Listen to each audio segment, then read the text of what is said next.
Dear students, welcome to the today lecture of CBMR Consumer Behavior and Market Research. Unit 5th module name is Application of Marketing Research. Now in this e-module we will discuss about product research. First of all, we will discuss what is the meaning of product research. मैंने आप लोगों को unit 4th में scope of marketing research पढ़ाया था, जिसमें आपने क्या क्या पढ़ा था। Advertising research, product research, pricing research, distribution research, customer research. तो प्रोडक्ट रिसर्च है वो किसका पार्ट है? मार्केटिंग रिसर्च का पार्ट है। मार्केटिंग रिसर्च का वो पार्ट है जिसमें जो भी प्रॉब्लम्स रहती हैं या जो भी क्वेश्चंस रहते हैं वो किसके रिगार्डिंग रहते हैं? प्रोडक्ट के रिगार्डिंग, कि क्या प्रोडक्ट होना चाहिए, उसके क्या फीचर्स होना चाहिए, उसका क्या डिज़ाइन होना चाहिए, उसके क्या एट्रीब्यूट्स होने चाहिए। उसके लिए जो कंपनी इंफॉर्मेशन कलेक्ट करती है उसे ही हम कौन सा रिसर्च बोलते हैं? प्रोडक्ट रिसर्च बोलते हैं। तो प्रोडक्ट रिसर्च एक प्रोसेस है जिसके थ्रू कंपनी है वो नए प्रोडक्ट को सक्सेसफुल बनाने का डिसीजन लेती है और उसे डेवलप करने का बेस्ट वे यूज करती है, जिसमें उसमें वो डिजायर्ड कैरेक्टरिस्टिक्स इंक्लूड कर सके जिससे कि कस्टमर उस प्रोडक्ट को प्रेफर करे। अब नेक्स्ट क्या आएगा? New product development and test marketing. तो सबसे पहले अपन पढ़ेंगे new product development. New product का क्या मतलब होगा? न्यू प्रोडक्ट्स वो गुड्स और सर्विस होती हैं जो कि कंपनी अभी करंट में जो प्रोडक्ट्स ऑफर कर रही है उससे कैरेक्टरिस्टिक्स या यूजेज में डिफरेंट होती हैं। तो कोई भी नया प्रोडक्ट है वो नया प्रोडक्ट तब कहलाता है तब या तो उसमें एंटायरली न्यू फंक्शन होता है या जो प्रेजेंट फंक्शन होता है उसमें मेजर इम्प्रूवमेंट होता है। तो फ्लिप कोटलर ने क्या कहा है कि कोई भी नया प्रोडक्ट है वो ओरिजिनल प्रोडक्ट भी हो सकता है, इम्प्रूव्ड प्रोडक्ट भी हो सकता है, मॉडिफाइड प्रोडक्ट भी हो सकता है, जो कि कंपनी ने अपने रिसर्च और डेवलपमेंट एफर्ट्स के थ्रू डेवलप किया है। और कस्टमर को किसी ना किसी तरीके से वो प्रोडक्ट किसी ना किसी एस्पेक्ट में क्या लगता है? न्यू लगता है। तो इसे ही हम क्या बोलते हैं? न्यू प्रोडक्ट बोलते हैं। फिर नेक्स्ट क्या आएगा? New product development strategy. तो कोई भी नया प्रोडक्ट है एकदम से मार्केट में नहीं आ जाता, उसके पीछे पूरा प्रोसेस होता है। उसी प्रोसेस को ही जिसके थ्रू कंपनी एक कम्प्लीटली न्यू प्रोडक्ट या जिसको हम ओरिजिनल प्रोडक्ट बोलते हैं कंपनी के लिए, उसको मार्केट में लाती है। तो वो जो स्टेप्स होते हैं उसे ही हम क्या बोलते हैं? न्यू प्रोडक्ट डेवलपमेंट बोलते हैं। तो according to Bush, Allen and Hamilton, कोई भी नया प्रोडक्ट है उसे हम 3 कैटेगरीज में कैटेगराइज कर सकते हैं। फर्स्ट क्या होगा? New to the world product. वो प्रोडक्ट जो आपने भी फर्स्ट टाइम बनाया और वर्ल्ड के लिए भी वो नया प्रोडक्ट है, क्योंकि आज से पहले वो प्रोडक्ट किसी ने भी नहीं बनाया। तो वो कैसा प्रोडक्ट होगा? New to the world product. तो कोई भी प्रोडक्ट फर्स्ट टाइम जो आया था वो कैसा प्रोडक्ट होगा? New to the world product. Refrigerators जब फर्स्ट टाइम आए तो कैसे थे? New to the world product. AC first time आई कैसे थे? New to the world product. Car first time आई तो कैसा था? New to the world product. Televisions first time आए कैसे थे? New to the world product. Mobile phone first time आए तो कैसे थे? New to the world product. Second क्या होगा? New product lines. ये वो प्रोडक्ट होते हैं जो कि मार्केट में तो ऑलरेडी होते हैं, लेकिन आपकी कंपनी है उसके लिए ये नया प्रोडक्ट है, क्योंकि आपकी कंपनी उस प्रोडक्ट को फर्स्ट टाइम बना रही है। जैसे माइक्रोमैक्स है, माइक्रोमैक्स ने एसी बनाना स्टार्ट किया, टेलीविज़न बनाना स्टार्ट किया। तो माइक्रोमैक्स से पहले एसी टेलीविज़न तो आ ही रहे थे, लेकिन माइक्रोमैक्स से फ़ोन के बाद एसी और टेलीविज़न बनाने लगी, तो वो उसके लिए कैसे प्रोडक्ट थे? New product lines. इंटेक्स ने मोबाइल फ़ोन बनाया, उसके बाद इंटेक्स वॉशिंग मशीन बनाने लग गई। तो क्या इंटेक्स से पहले वॉशिंग मशीन नहीं मिल रही थी? खूब वॉशिंग मशीन मिल रही थी, लेकिन इंटेक्स के लिए वॉशिंग मशीन कैसा प्रोडक्ट हो गया? New product lines. नेक्स्ट क्या होगा? Additions to the existing product lines. ना तो ओरिजिनल प्रोडक्ट है, ना आपने कोई नई प्रोडक्ट लाइन बनाई, जो आपका करंट प्रोडक्ट था उसी में ही आपने मॉडिफिकेशंस कर दिए, उसका डिज़ाइन चेंज कर दिया, उसकी लुकिंग चेंज कर दी, साइज चेंज कर दिया, पैकेजिंग चेंज कर दिया, तो उसे हम क्या बोलते हैं, additions to the existing product lines. जैसे कि मारुति है, मारुति ने स्विफ्ट का फेसलिफ्ट वर्जन लिया है, तो कोई नया प्रोडक्ट नहीं लाए, स्विफ्ट के इंटीरियर और एक्सटीरियर में क्या कर दिया, चेंज कर दिया। या फिर इग्निस है, उसका फेसलिफ्ट लिया है, तो उसके इंटीरियर और एक्सटीरियर में क्या कर दिया, चेंज कर दिया। हुंडई ने अभी क्रेटा का है फेसलिफ्ट मॉडल है वो इंट्रोड्यूस किया है, जिससे उसके इंटीरियर और एक्सटीरियर में क्या कर दिया, मॉडिफिकेशन यानी चेंज कर दिया। तो इसे क्या बोलते हैं, additions to the existing product lines. अब नेक्स्ट टॉपिक इसमें अपना आ जाता है necessity for developing of new product. क्यों कंपनी प्रोडक्ट रिसर्च करती है और क्यों नए नए प्रोडक्ट्स को डेवलप करती है, तो उसके पीछे काफ़ी सारे रीजंस है। तो फर्स्ट क्या है, meeting changes in consumer demands. Consumer की डिमांड स्टैटिक नहीं होती, डायनेमिक होती है। एक कस्टमर को प्रोडक्ट मिलता है, वो चाहता है कि उससे भी अच्छा और प्रोडक्ट मिले, तो कंज्यूमर की नीड्स वांट्स चेंज होती रहती हैं। इसी के अकॉर्डिंग ये आपको अपने प्रोडक्ट्स को क्या करना पड़ता है, चेंज करना पड़ता है। पहले ब्लैक एंड वाइट टेलीविज़न आया था, कस्टमर्स ने उसे हाथों हाथ लिया, उसके बाद फिर उनकी डिमांड हो गई कि कलर टेलीविज़न होना चाहिए, फिर कंपनीज़ ने कलर टेलीविज़न बनाए। फिर कलर टेलीविज़न CRT थे स्क्रीन साइज बड़ा होना चाहिए, स्लिम होना चाहिए। फिर LCD आए, LED आए, 3D टेलीविज़न आ गए, ट्रांसपेरेंट टेलीविज़न आने वाले हैं। तो कंज्यूमर्स की डिमांड क्या हो रही है, चेंज हो रही है। तो उसके अकॉर्डिंग कंपनीज को भी अपने प्रोडक्ट्स को क्या करना पड़ता है, चेंज करना पड़ता है। पहले आया था कि बात हो जाए वही बहुत बड़ी बात है, तो टेलीफोन आ गए। फिर था कि टेलीफोन तो स्टैटिक है, ऐसा इंस्ट्रूमेंट हो कि उसको लेकर हम इधर से उधर घूम सकें, तो मोबाइल फ़ोन्स आ गए, कीपैड वाले मोबाइल फ़ोन आए। फिर कस्टमर्स की डिमांड हुई कि जो नेट है वो नेट भी इसी में ही हो जाए, टच स्क्रीन हो जाए, स्क्रीन साइज बड़ी हो जाए। तो कंज्यूमर की डिमांड जैसे जैसे चेंज होती जाती है, कंपनीज हैं वो नए नए प्रोडक्ट्स लाती रहती है। अब कंज्यूमर की डिमांड से कि भाई फोल्डेबल फ़ोन्स हों जिससे स्क्रीन साइज बड़ा भी हो और उसे पिक करने में ज़्यादा प्रॉब्लम ना हो, तो अब कंपनीज हैं वो फोल्डेबल फ़ोन्स के ऊपर काम कर रही हैं। सेकंड क्या है, मेकिंग न्यू प्रोडक्ट्स। आपने थर्ड सेम में PLC पढ़ी थी, प्रोडक्ट लाइफ साइकिल, कि टाइम के साथ साथ प्रोडक्ट की सेल्स में जो चेंज आते जाते हैं उसे हम क्या बोलते हैं, प्रोडक्ट लाइफ साइकिल। तो अगर कंपनी एक सिंगल प्रोडक्ट ही बनाती तो वो इनिशियल लेवल पर इंट्रोडक्शन स्टेज में होता, फिर ग्रोथ में आता, फिर मैच्योरिटी में आता और फिर डिक्लाइन में आता। तो जैसे ही डिक्लाइन पर आता कंपनी का प्रॉफिट ख़त्म हो जाता। लेकिन कंपनी नए नए प्रोडक्ट्स बनाती रहती है, तो कोई प्रोडक्ट तो है इंट्रोडक्शन में होगा, कोई प्रोडक्ट है ग्रोथ में होगा, कोई प्रोडक्ट मैच्योरिटी में होगा, कोई प्रोडक्ट डिक्लाइन में होगा। तो एक प्रोडक्ट डिक्लाइन में जा रहा है तो दूसरा प्रोडक्ट ग्रोथ में जा रहा है, तो कंपनी की प्रॉफिटेबिलिटी बनी रहती है। नेक्स्ट क्या है, कॉम्बेटिंग एनवायरमेंटल थ्रेट्स। एनवायरमेंट भी डायनेमिक है, एनवायरमेंट के जो भी फैक्टर्स हैं, political, economical, technological, social, cultural, ये सब चेंज होते रहते हैं। तो इसके अकॉर्डिंग कंपनीज को भी अपने प्रोडक्ट्स में क्या करना पड़ता है, चेंजेस करना पड़ता है। नेक्स्ट क्या है, new products are the sources of competitive advantage. Means अगर कोई कंपनी है वो केवल एक सिंगल प्रोडक्ट बनाती है और कोई दूसरी कंपनी है वो हर साल 2 साल में नए नए प्रोडक्ट्स लॉन्च करती रहती है, तो उस कंपनी को कंपटीटर के ऊपर क्या मिल जाएगी, एडवांटेज मिल जाएगी। नेक्स्ट क्या है, द इन्हांस कॉर्पोरेट इमेज। एक कंपनी है उसने पिछले कई सालों से कोई भी नया प्रोडक्ट इंट्रोड्यूस नहीं किया, एक दूसरी कंपनी है जो है नए नए प्रोडक्ट्स है, नए नए टेक्नोलॉजी है वो लॉन्च करती रहती है, तो उसकी इमेज ज़्यादा इन्हांस होती है। एप्पल की इमेज, सैमसंग की इमेज क्यों इन्हांस है, क्योंकि ये नए नए मॉडल्स, नई नई टेक्नोलॉजी लाते रहते हैं। नेक्स्ट क्या है, they capitalise on research and development. बड़ी बड़ी जो कंपनीज होती हैं उनमें अलग से R&D डिपार्टमेंट होता है। R&D का मतलब रिसर्च एंड डेवलपमेंट डिपार्टमेंट। तो कंपनी ने अगर वो डिपार्टमेंट सेटअप किया है तो उस डिपार्टमेंट पे जो खर्चा कर रहे हैं वो खर्चा कब जस्टिफाइड होगा, जब वो रिसर्च करके नए नए प्रोडक्ट्स के आइडियाज़ देते रहते हैं। तो ये रीज़न है जिनकी वजह से कंपनी नए नए प्रोडक्ट्स को डेवलप करती रहती है। अब नेक्स्ट आपका आएगा stages of new product development या फिर process of new product development. तो न्यू प्रोडक्ट डेवलपमेंट एक प्रोसेस है, मीन्स एक स्टार्टिंग पॉइंट होगा, एक फिनिश पॉइंट होगा, और जो बीच में स्टेप्स हैं वो स्टेप्स कैसे होंगे, लॉजिकल होंगे। मीन्स जब तक एक स्टेप नहीं होगा दूसरा स्टेप नहीं हो सकता। तो कौन कौन से स्टेप्स हुए? First, idea generation. Second, screening of ideas.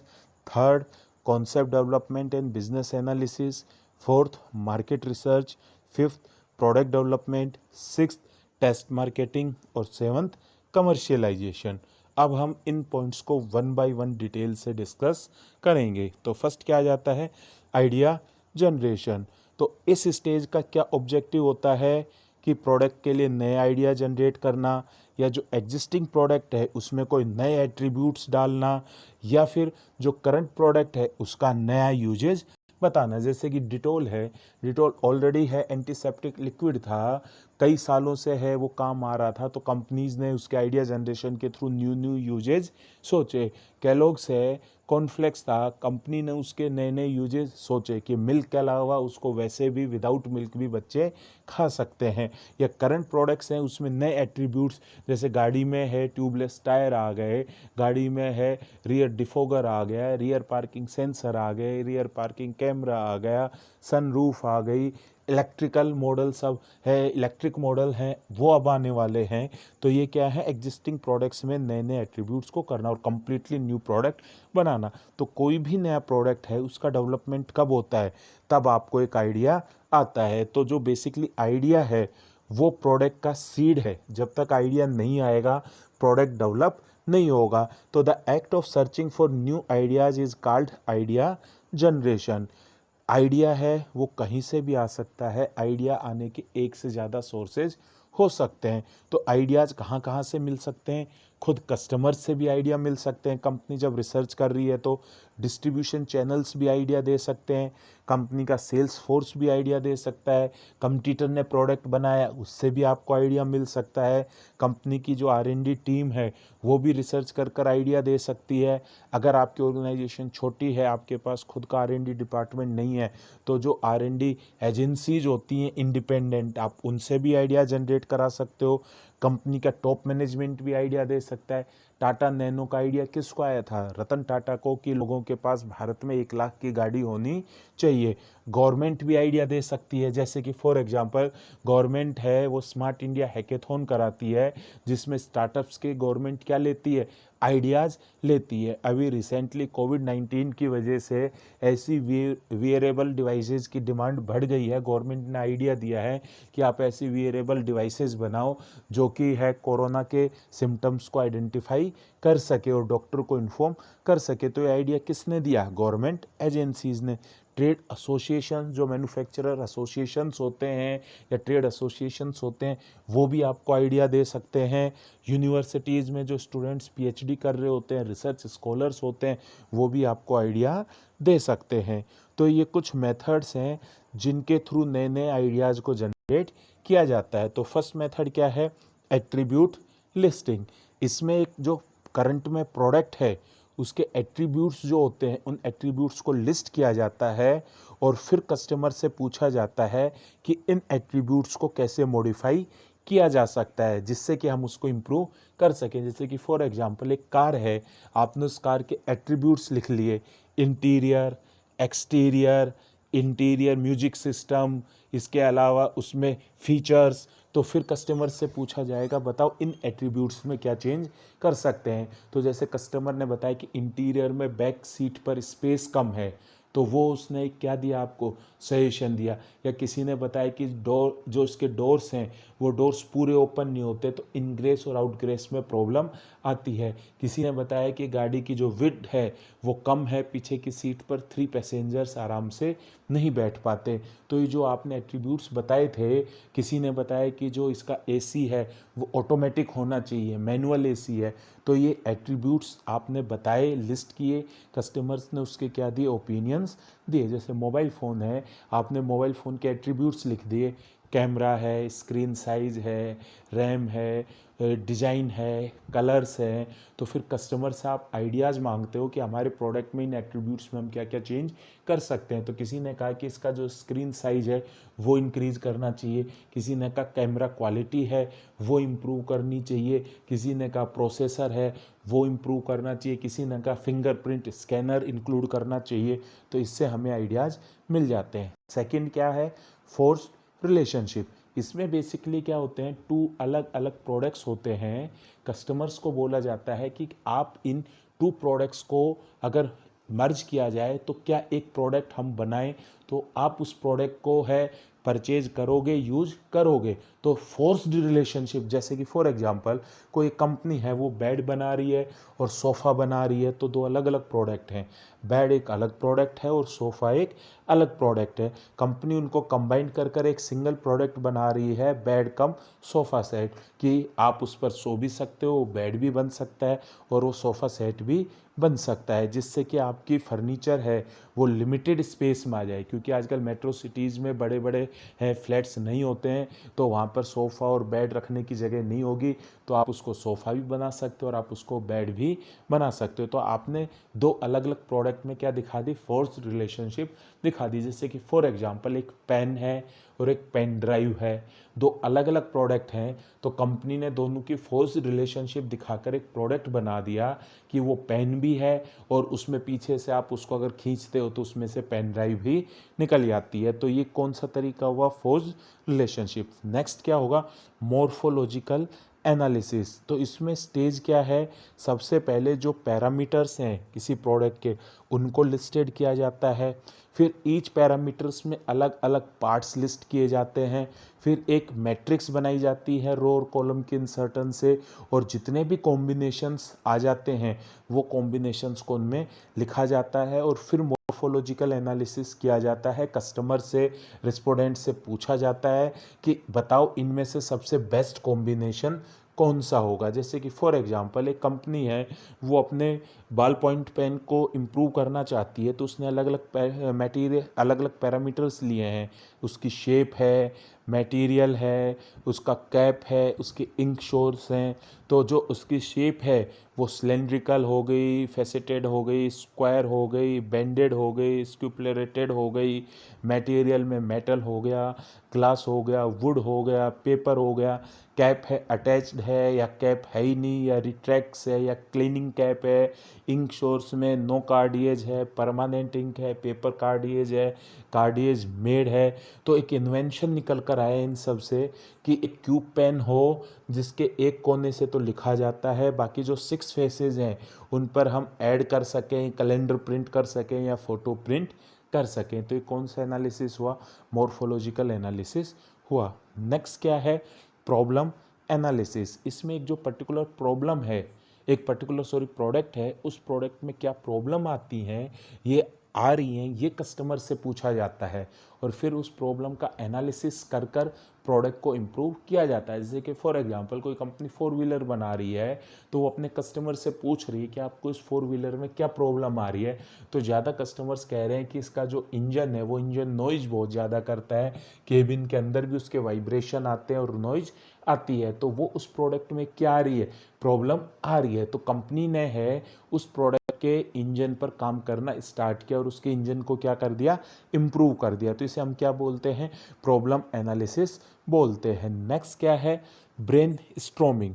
Brain storming का मतलब हिंदी में दिमाग में उथल पुथल मचाना। तो इसमें कोई जो प्रॉब्लम होती है या हमारा प्रोडक्ट को इम्प्रूवमेंट करने का कोई क्वेश्चन होता है, तो उसमें हम कस्टमर से या रिस्पोंडेंट जो भी होता है उनसे पूछते हैं कि आपके मन में जो भी आइडिया आ रहा है, जैसा भी आइडिया आ रहा है, आप वो आइडिया दो, अगर हमें अच्छा लगेगा तो हम उस आइडिया को इम्प्लीमेंट कर सकते हैं। तो यहाँ पर आइडियाज़ आने की कोई लिमिटेशन नहीं होती है। जैसे कि फॉर एग्जांपल एक बार है कोलगेट कंपनी के टूथपेस्ट की सेल इतनी हो नहीं रही थी, तो ब्रेन स्टॉर्मिंग सेशन कर रहे थे कि कैसे हम अपने प्रोडक्ट की सेल को इंक्रीज करें। तो वहाँ पर किसी ने आइडिया दिया, क्योंकि ब्रेन स्टॉर्मिंग था, कोई कैसा भी आइडिया दे सकता है, किसी को रोक नहीं होती है, कि आप इसका जो डायमीटर है आगे कैप का वो इंक्रीज कर दो। क्योंकि जो कस्टमर है, कस्टमर की टेंडेंसी होती है वो थंब से उतना ही प्रेस करेगा, लेकिन अगर टूथपेस्ट के आगे का डायमीटर ज़्यादा होगा तो ज़्यादा पेस्ट निकलेगा, और पेस्ट ज़्यादा निकलेगा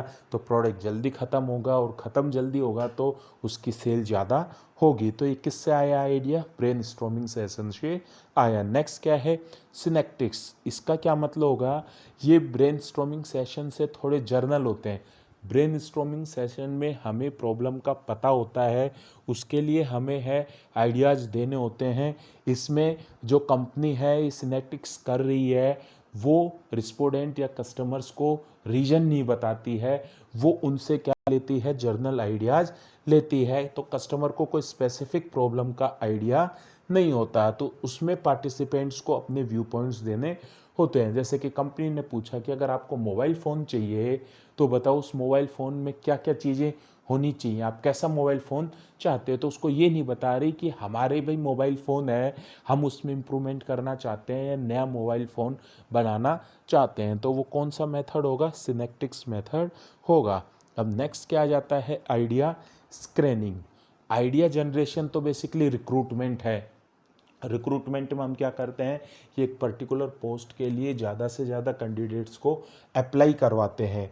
और आइडिया स्क्रीनिंग सिलेक्शन है। सिलेक्शन में हम क्या करते हैं, उनमें से जो बेस्ट एप्लीकेंट्स होते हैं उनको जो हमारे यहाँ वेकेंट पोजीशन होती है उसके लिए सेलेक्ट करते हैं। तो आइडिया जनरेशन में तो हमने प्रोडक्ट के लिए ज़्यादा से ज़्यादा आइडियाज़ जनरेट कराए, लेकिन हर आइडिया के साथ आगे बढ़ना हमारे लिए पॉसिबल नहीं होता है। तो फिर सेकंड स्टेज कौन सी आती है, आइडिया स्क्रीनिंग। इसमें हम एक एक आइडिया को इवोल्वेट करते हैं, और जो आइडियाज़ फिजिकली पॉसिबल नहीं हो पाते, फिनेंशियली वाइबल नहीं हो पाते, कंपनी की कैपेसिटी में नहीं है, कंपनी के पास वो टेक्नोलॉजी नहीं है, या कंपनी को लगता है कि अभी उस आइडिया का मार्केट नहीं है, तो वो उन आइडियाज़ को रिमूव कर देती है और कुछ लिमिटेड आइडियाज़ को सेलेक्ट करती है। तो इस प्रोसेस को हम क्या बोलते हैं, आइडिया स्क्रीनिंग बोलते हैं। तो on the basis of attractiveness ideas को हम 3 पार्ट्स में डिवाइड कर सकते हैं, prospective ideas, marginal ideas and rejects. Prospective idea वो आइडिया होती है जिसके साथ कंपनी अब आगे बढ़ना चाहती है। मार्जिनल आइडियाज़ वो आइडियाज़ होते हैं जिनको कंपनी अभी होल्ड पर रख रही है, लेकिन फ्यूचर में उनके साथ आगे बढ़ सकती है। और रिजेक्ट्स वो होते हैं जिनको आज की डेट में अभी कंपनी ने कम्प्लीटली रिजेक्ट कर दिया है। जैसे कि फॉर एग्जांपल कोई कंपनी कार बनाना चाह रही है या कार में मॉडिफिकेशंस चाह रही थी, तो उसने अलग अलग आइडियाज़ लिए। तो एक तो आइडिया आया कि इलेक्ट्रिक कार बनाते हैं, एक आइडिया आया ड्राइवरलेस कार बनाते हैं, एक आइडिया आया फ्लाइंग कार बनाते हैं। तो कंपनी ने देखा कि अभी हमारे पास जो स्ट्रेंथ है, जो फिनेंशियल कैपेबिलिटी है, जो टेक्नोलॉजी है, वो इलेक्ट्रिक कार के लिए है। तो उन्होंने इलेक्ट्रिक कार वाले आइडिया को तो सेलेक्ट कर लिया, तो वो तो क्या हो जाएगा, प्रोस्पेक्टिव आइडिया। उन्होंने देखा कि नेविगेशन, एआई है, आर्टिफिशियल इंटेलिजेंस, रोबोटिक्स का स्कोप इंक्रीज हो रहा है, तो कुछ सालों के बाद हो सकता है कि हम ड्राइवरलेस कार भी बना लें। तो उस आइडिया को उन्होंने मार्जिनल आइडिया में रख दिया। और जो फ्लाइंग कार है उसको अभी आज की डेट में रिजेक्ट में रख दिया। तो जब कभी भी कंपनी आइडिया जनरेशन से आइडिया स्क्रीनिंग करती है तो वो 2 टाइप से एरर कर सकती है। फर्स्ट क्या है, ड्रॉप एरर, और सेकंड क्या है, गो एरर। तो ड्रॉप एरर का क्या मतलब होगा, जब कंपनी ने एक अच्छे आइडिया को रिजेक्ट कर लिया उसे तो हम क्या बोलते हैं, ड्रॉप एरर। और जब कंपनी एक पुअर आइडिया के साथ आगे बढ़ती है उसे हम क्या बोलते हैं, गो एरर बोलते हैं। और एक कंपनी अगर सही आइडिया के साथ आगे बढ़ती है तो वो कोई एरर नहीं कहलाता है। अब थर्ड पॉइंट क्या आ जाता है, concept testing and business analysis. जब आपने आइडिया को स्क्रीनिंग कर लिया तो उसके बाद आप देखते हो कि ये कॉन्सेप्ट है, ये कॉन्सेप्ट सक्सेसफुल हो सकता है या नहीं हो सकता है, और उसके बाद आप उसका बिजनेस एनालिसिस करते हो। तो कॉन्सेप्ट टेस्टिंग में बेसिकली कंपनी है वो कुछ कस्टमर से या कुछ रिस्पोंडेंट से ओपिनियन लेती है। जैसे कि जब है रतन टाटा ने ये आइडिया स्क्रीनिंग कर लिया कि भाई हमें 1 लाख में गाड़ी बनानी है, तो उसके बाद इन्होंने इनफॉर्मली इस आइडिया को कस्टमर के साथ क्या किया, शेयर किया, उनका रिस्पॉन्स चेक करने के लिए कि अगर 1 लाख में कस्टमर को कार मिले तो वो कैसा रिस्पॉन्स देते हैं। तो इसे क्या बोलते हैं, कॉन्सेप्ट टेस्टिंग बोलते हैं। तो कॉन्सेप्ट टेस्टिंग के लिए फर्स्ट क्या यूज किया जाता है, फोकस ग्रुप इंटरव्यू। इसमें हम 8 से 10-12 पार्टिसिपेंट्स को बुलाते हैं और उनके सामने उस आइडिया को प्रेजेंट करते हैं। वो उस आइडिया के ऊपर डिस्कस करते हैं, और अगर ज़्यादातर लोगों का उस आइडिया के लिए पॉजिटिव व्यूज आते हैं तब तो हमें लगता है कि ये आइडिया सही है।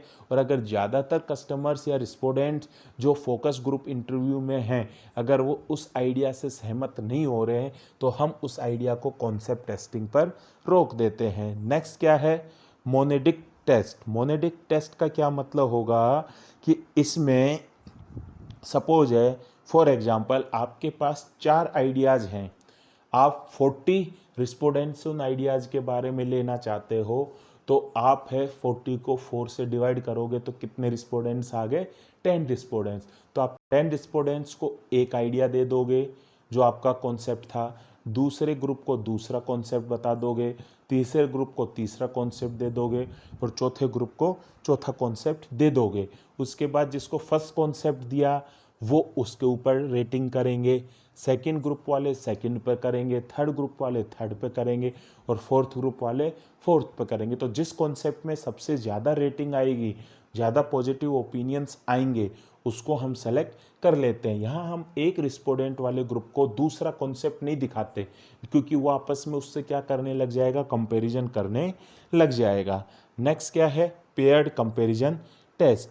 इसमें क्या होगा कि एट ए टाइम 2 होते हैं, जैसे कि ए बी सी डी 4 हैं, तो हम ए का बी से करेंगे कि ए बी में से कौन सा बेस्ट कॉन्सेप्ट है, फिर ए का हम सी से करेंगे ए सी में से कौन सा कॉन्सेप्ट बेस्ट है, फिर हम ए का डी के साथ करेंगे ए डी में कौन सा कॉन्सेप्ट बेस्ट है, फिर हम बी सी का करेंगे कि बी और सी में कौन सा कॉन्सेप्ट बेस्ट है, फिर हम बी और डी का करेंगे कि बी और डी में कौन सा कॉन्सेप्ट बेस्ट है। तो जिसमें सबसे ज़्यादा मार्क्स आएंगे, जिसके सबसे ज़्यादा बार पेयर्ड कंपैरिजन में यस आएगा, हम उस आइडिया को सेलेक्ट कर लेते हैं। तो ये क्या हो गया आपका कॉन्सेप्ट टेस्टिंग। तो आइडिया स्क्रीनिंग तो हम खुद इंटरनल लेवल पर करते हैं और जो कॉन्सेप्ट टेस्टिंग है वो एक्सटर्नल लेवल पर करते हैं, वो हम कस्टमर से या कंपनी के आउटसाइड से कराते हैं। अब नेक्स्ट क्या आएगा इसी में? Business analysis. कोई भी कंपनी नया प्रोडक्ट बना रही है, उसके पीछे मेन रीजन क्या है कि वो प्रोडक्ट मार्केट में सक्सेसफुल हो और कंपनी को उससे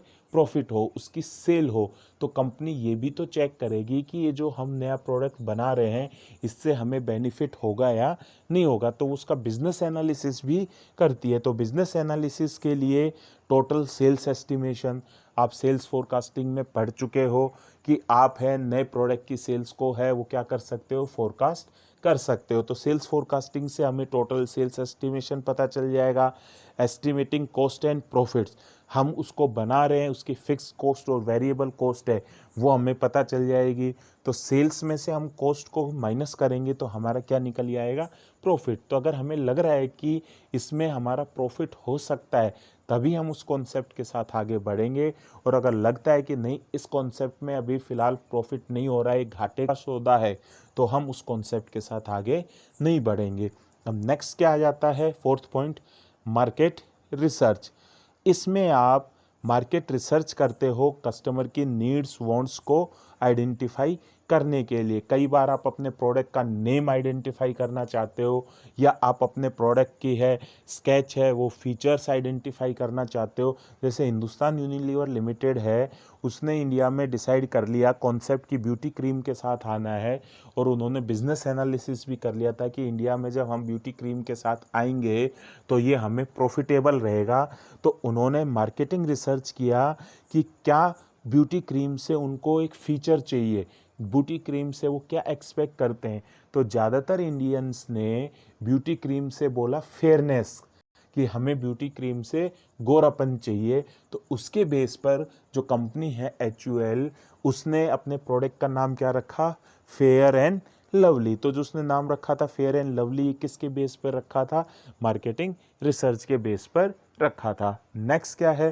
प्रोडक्ट इवोल्यूशन एंड डेवलपमेंट। अगर आप देखोगे अभी तक किसी भी स्टेज में प्रोडक्ट है उसका एक्चुअल में डेवलपमेंट नहीं हुआ है, सारा काम आइडिया है उस पर चल रहा है, सारा काम कागजों में चल रहा है, इंटरव्यू में चल रहा है। ये वो फर्स्ट स्टेज होती है जब फर्स्ट टाइम उस प्रोडक्ट को डेवलप किया जाता है। तो एकदम से उस प्रोडक्ट के नंबर ऑफ यूनिट्स नहीं प्रोड्यूस की जाती, कुछ लिमिटेड क्वांटिटी प्रोड्यूस की जाती है, जिसे हम क्या बोलते हैं?